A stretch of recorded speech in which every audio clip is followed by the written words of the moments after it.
창세기 7장 1절부터 12절입니다. 찾으셨으면 제가 한 절, 여러분들이 한 절 번갈아 가면서 교독하도록 하겠습니다. 여호와께서 노아에게 이르시되 너와 내 온 집은 방주로 들어가라. 이 세대에서 내가 내 앞에 의로움을 내가 보았음이니라.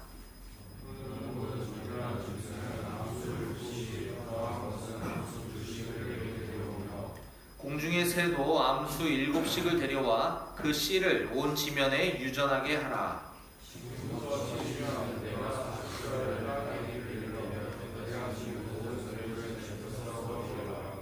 노아가 여호와께서 자기에게 명하신 대로 다 준행하였더라. 노아는 아들들과 아내와 며느리들과 함께 홍수를 피하여 방주에 들어갔다.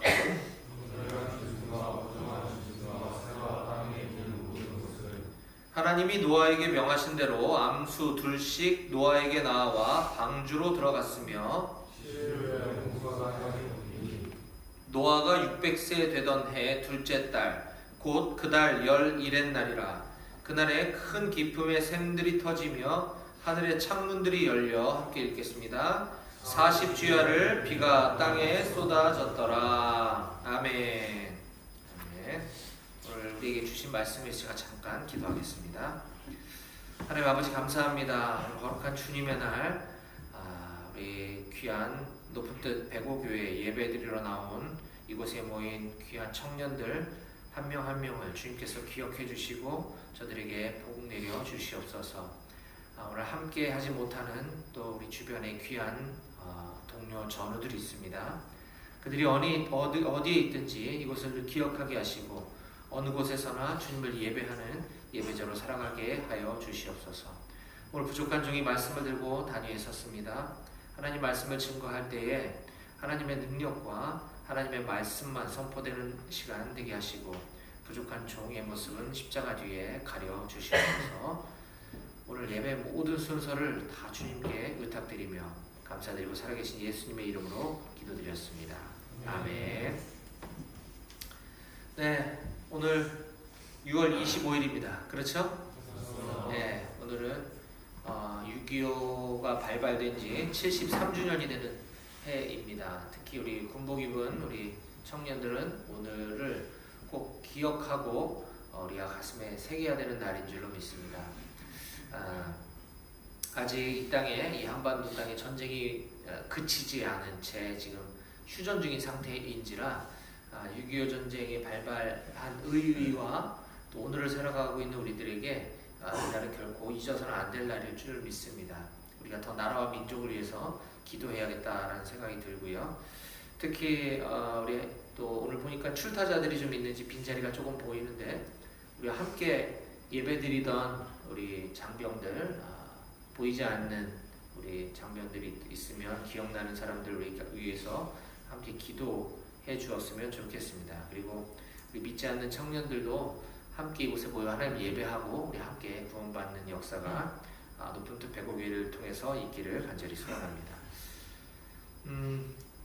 하나님께서는 우리 창세기 1장에서 인간을 비롯한 온 우주 만물을 창조하시고 창세기 6장에 이르기까지 이 인간들의 죄악과 타락을 지켜보시며 안타깝게 바라보시며 굉장히 오래 참고 기다려주셨습니다. 지난주일에 우리는 창세기 6장을 살펴보면서 마치 폭풍 전야와 같은 장이 창세기 6장이다 라고 말씀을 나눴습니다. 이제 오늘 창세기 7장에서 하나님 오래 참고 인내하신 하나님께서는 이제 홍수 심판을 시작하십니다. 오늘 이 창세기 7장에서 우리들에게 보여주고 계신 이 홍수 심판을 통해서 오늘을 살아가고 있는 저와 여러분들에게 주시는 하나님의 음성에 오늘 귀 기울이는 시간이 되기를 간절히 바랍니다. 오늘은 창세기 강해 설교 10번째 시간으로서 오늘 창세기 7장 상반절 말씀을 통해서 구원의 방주이신 예수 그리스도라는 제목으로 오늘 말씀을 함께 나누겠습니다. 오늘 설교 말씀의 제목을 함께 소리내서 읽어볼까요? 시작!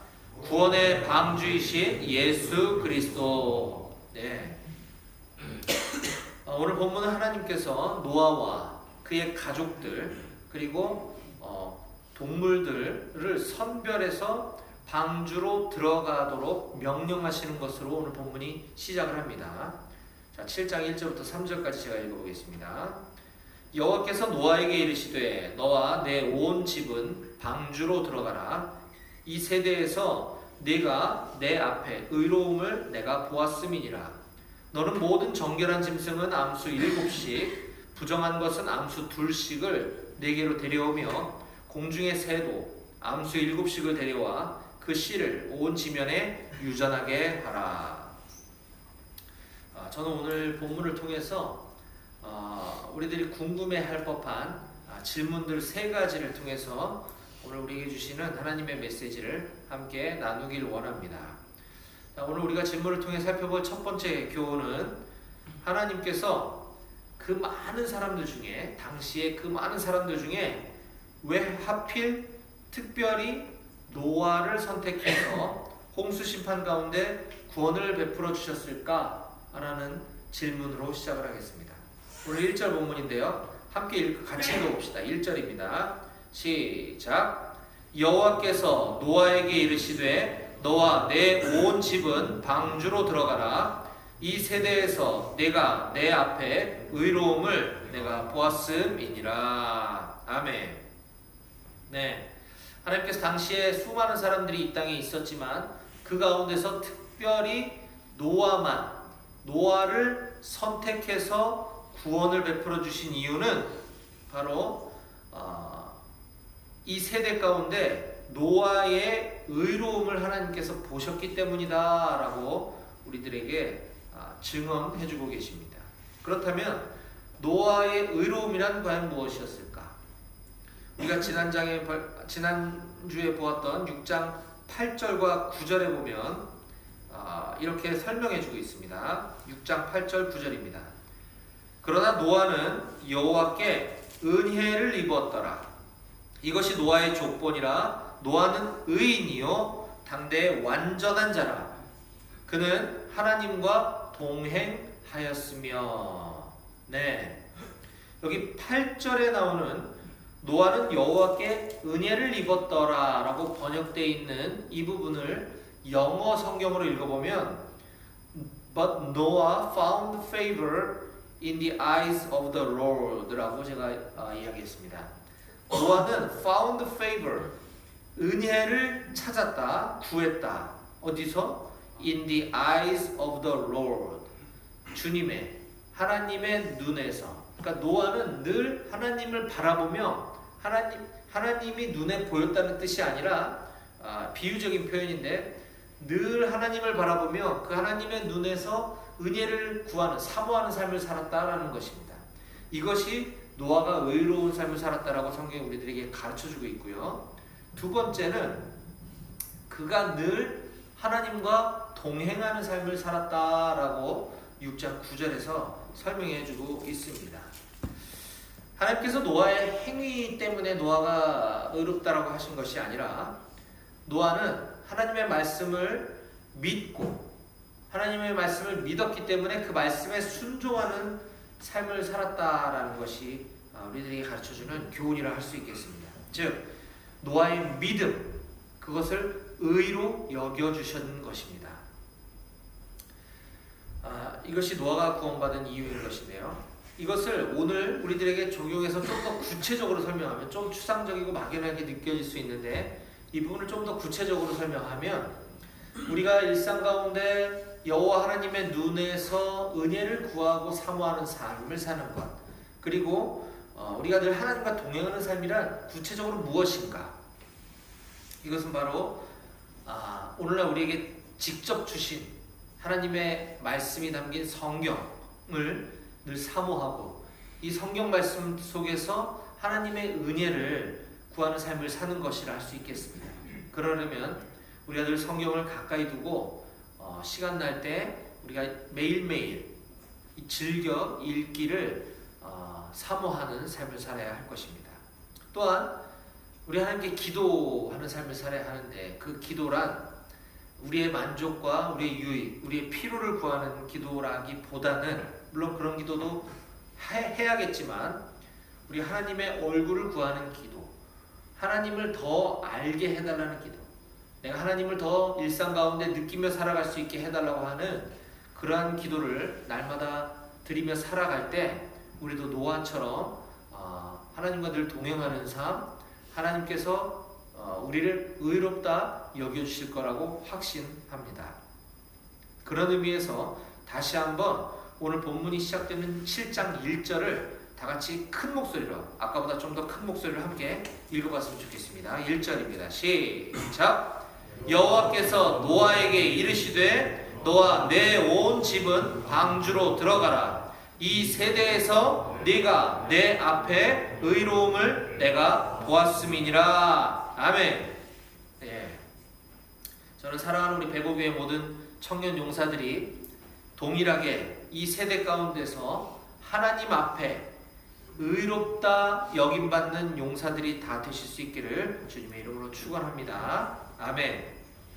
오늘 우리가 질문을 통해서 또 살펴볼 두 번째 교훈은, 왜 하나님께서는 방주 안에 정결한 짐승뿐만 아니라 부정한 짐승도 모두 태우라고 하셨을까? 라는 질문이 좀 듭니다. 그렇지 않을까요? 예, 2절 말씀 함께 보겠습니다. 2절 제가 읽을게요.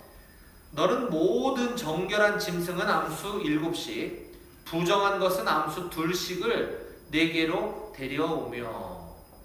예, 지금 하나님께서는 세상을 물로 싹 쓸어서 심판하시기 바로 일보 직전의 상황입니다. 어차피 이 죄악 많은 세상 싹 쓸어버리고 다시 시작하실 계획이신 하나님께서는 얼마든지 정결한 짐승만 태우도록 하셨을 수도 있을 것 같습니다. 그렇지 않을까요? 부정한 짐승은 다 없애버리시는 게 어떻게 보면 우리 상식에 더 맞을 것 같은데, 왜 하나님께서는 부정한 짐승도 이 방주에 태우셨을까? 라고 하는 것입니다. 우리도 이렇게 궁금한데 노아도 궁금하지 않았을까요, 여러분? 그쵸? 네. 노아도 하나님께 이를 질문할 수 있었을 거예요. 하나님, 아니 저 부정한 짐승들은 왜 방주에 태우는 겁니까? 저거는 빼고 태우는 게 더 낫다고 저는 생각합니다. 라고 하나님께 의문을 제기하거나 의견을 낼 수도 있었을지 모르겠지만, 노아는 이와 같이 이해하기 어려운 하나님의 명령에도, 하나님의 말씀에도 스스로 판단하거나 스스로 결정하지 않고 하나님의 명령에 다음과 같이 행동했습니다. 5절입니다. 같이 함께 읽어볼까요? 5절 시작! 노아가 여호와께서 자기에게 명하신 대로 다 준행하였더라. 아멘. 자기에게 명하신 대로 다 준행했다. 노아는 지난 시간에 살펴본 창세기 6장에서도 하나님께서 도무지 이해하기 어려운 방주를 만들라고 명령하신 그 제작 과정과 또 이 홍수 심판을 준비하는 이 명령 가운데서도 동일한 입장을 견지했었음을 우리가 보았던 적이 있습니다. 6장 22절인데요. 노아가 그와 같이 하여 하나님이 자기에게 명하신 대로 다 준행하였더라. 노아의 삶을 한마디로 얘기한다면 바로 이게 아닐까 싶습니다. 여호와께서 하나님이 자기에게 명하신 대로 다 준행하는 삶을 살았다. 6장 22절에도 말씀하고 있고 7장 5절에도 똑같이 말씀하고 있는 것을 볼 수 있습니다. 자, 그렇다면 다시 아까 그 질문으로 돌아와서 하나님은 왜 부정한 것까지 방주 안에 다 태우라고 하셨을까? 많은 사람들이 이 노아 홍수 사건, 이 노아의 방주 사건을 그저 옛날에 있었던 신기한 이야기, 옛날 이야기 정도로 가볍게 여기는 경향이 있습니다. 그러나 우리는 이 창세기 7장에 나오는 홍수 심판과 이 방주의 관계가 하나님의 구원 역사, 하나님의 구원 사역이라고 하는 사실을 우리가 반드시 잊지 말아야 합니다. 이 노아의 방주를 통해서 하나님이 인류를 구원하신 이 사건은 오늘날에도 우리와 무관하지 않다라고 하는 것입니다. 이때는 방주에 타야지만 구원을 얻을 수 있었는데 오늘 우리는 어떻게 구원을 얻을 수 있습니까? 바로 믿음으로 구원을 얻는 거죠. 그렇죠? 네. 무엇을 믿는 믿음? 예수 그리스도. 그러면 믿음은 어떻게 생기나요? 저절로 하늘에서 뚝 떨어질까요? 바로 여러분들처럼 교회 공동체에 나와서 하나님의 말씀을 듣고 일상 가운데 말씀과 기도의 삶을 살아가면서 우리가 믿음이 생겨나고 또 믿음의 근육을 키울 수 있는 것입니다. 우리가 말씀과 기도를 게을리하고 이 교회 공동체에서 하나님의 말씀을 듣기를 하지 않는다면 우리의 믿음은 자랄 수 없다라는 것이죠. 그런데 하나님께서는 오늘날 방주와 같은 이 교회 공동체 안에도 다양한 사람들을 불러 모아주셨다고 하는 것을 우리가 기억해야 합니다. 이곳에 모인 여러분들도 출신 고향이 다 다르고 가정 환경도 다르고 학벌이나 경제적 수준도 다 다르고 말투도 다릅니다. 그래서 우리는 때로 교회 공동체에 함께 예배드리고 있는 나와 다른 성향을 가진 지체들을 때로는 불편해할 때도 있을 수 있을 것 같습니다. 쟤는 나랑 안 맞아. 쟤는 마음에 안 들어. 서로 거리를 두면서 살아갈 수도 있을 것 같습니다.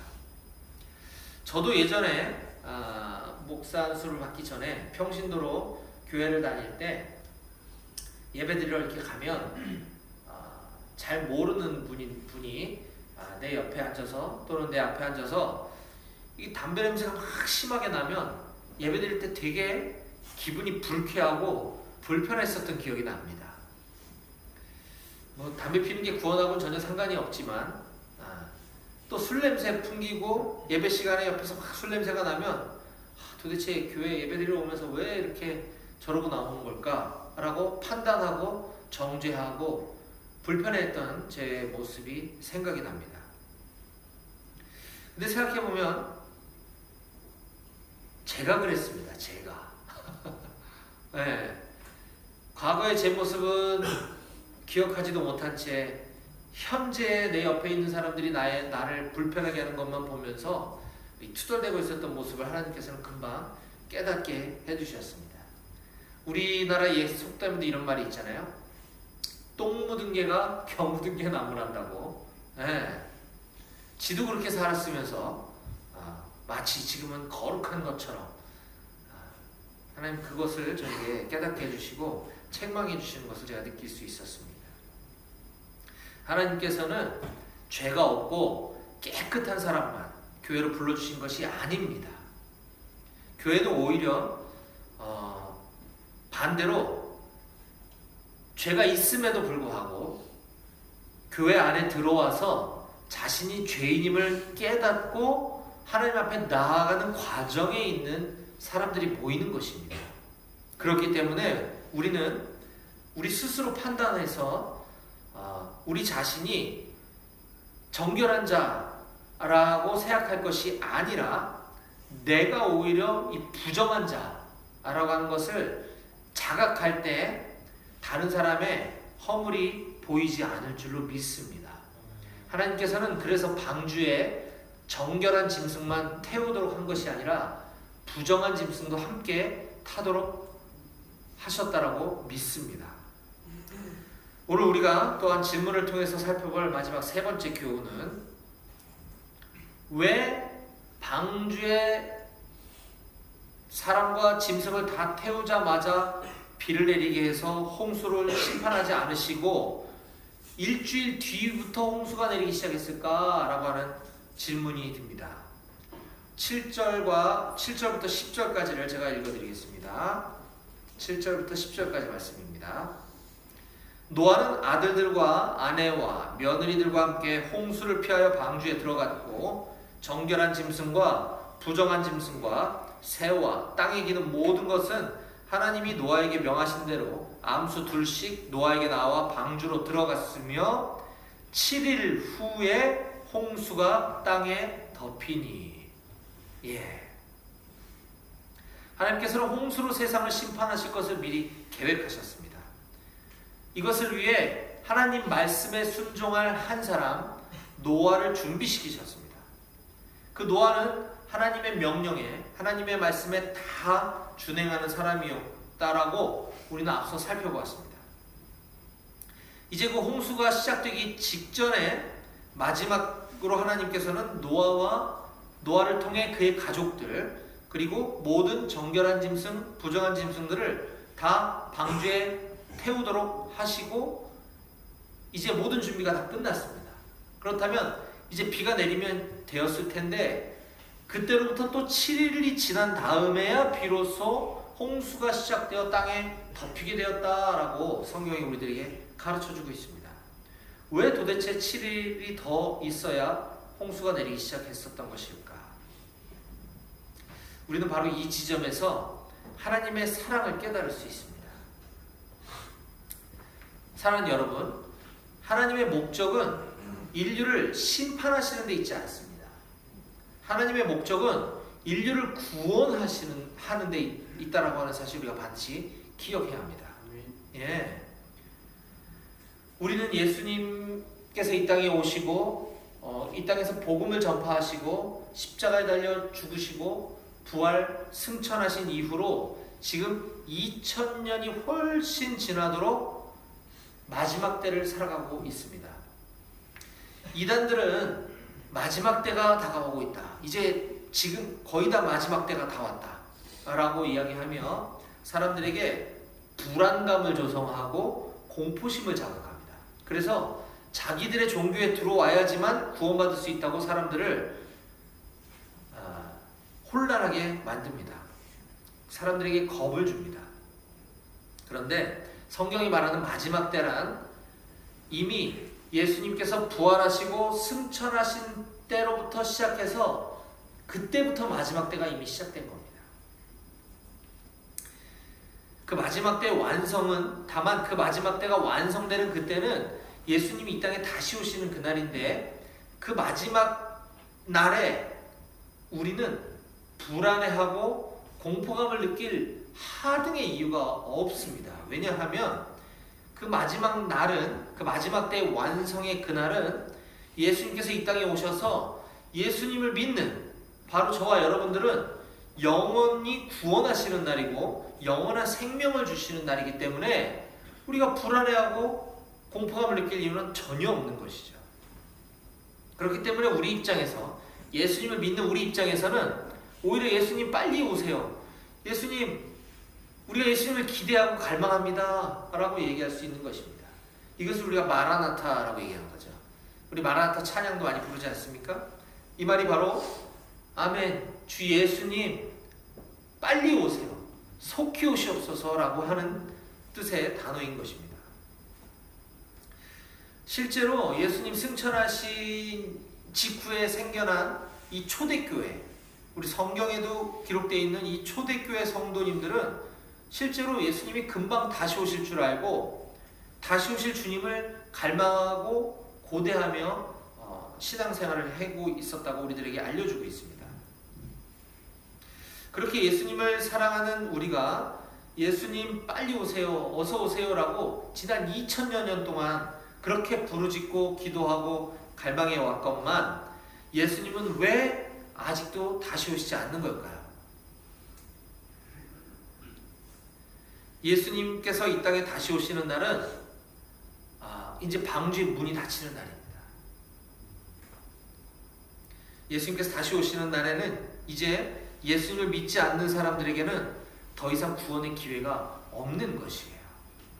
그것이 바로 예수님 우리를 너무나 사랑하시고 우리를 너무 다시 만나고 싶어서 지금 당장이라도 오시고 싶지만 보다 더 많은 영혼들이 한 사람이라도 더 구원받게 하시기 위해서 예수님께서는 이 땅에 다시 오실 날을 지연시키고 계신 겁니다. 디모데전서 2장 4절 말씀인데요.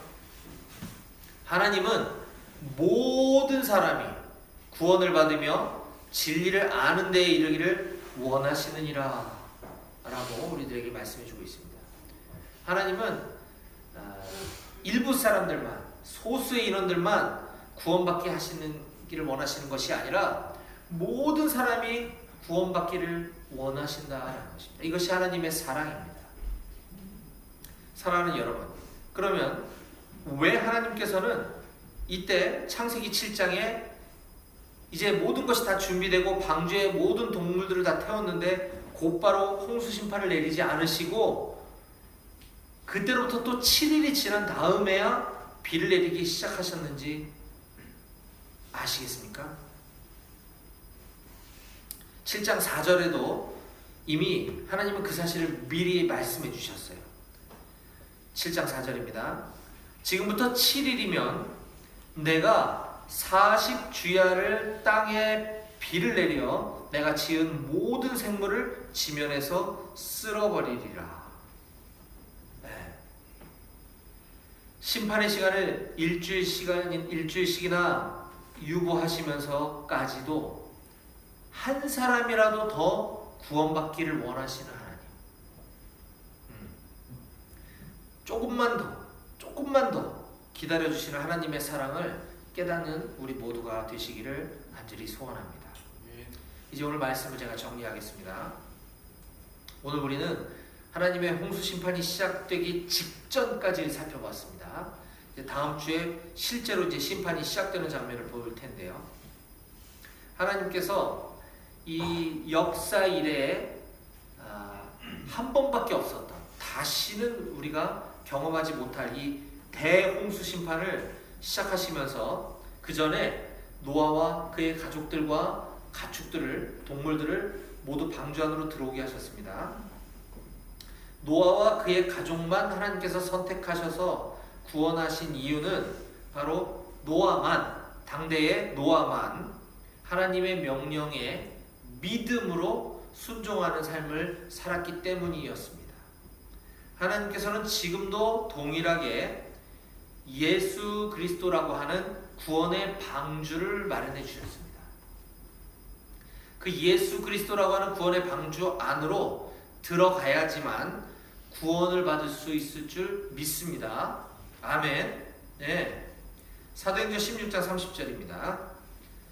그들을 데리고 나가 이르되 선생들이여 내가 어떻게 하여야 구원을 받으리까 하거늘 이르되, 바울 사도의 말입니다. 주 예수를 믿으라. 그리하면 너와 내 집이 구원을 받으리라 하고. 아멘. 요한복음 14장 6절입니다. 예수께서 이르시되 내가 곧 길이요 진리요 생명이니 나로 말미암지 않고는 아버지께로 올 자가 없느니라. 아멘. 저는 여기 있는 우리 사랑하는 모든 백오교회 청년 용사들도 노아와 마찬가지로 구원의 유일한 길과 구원의 유일한 진리와 구원의 유일한 생명 되신 예수 그리스도라고 하는 방주로 여러분들뿐만 아니라 우리 사랑하는 가족들과 전우들을 인도할 수 있게 되기를 주님의 이름으로 간절히 축원드립니다. 아멘. 기도하시겠습니다.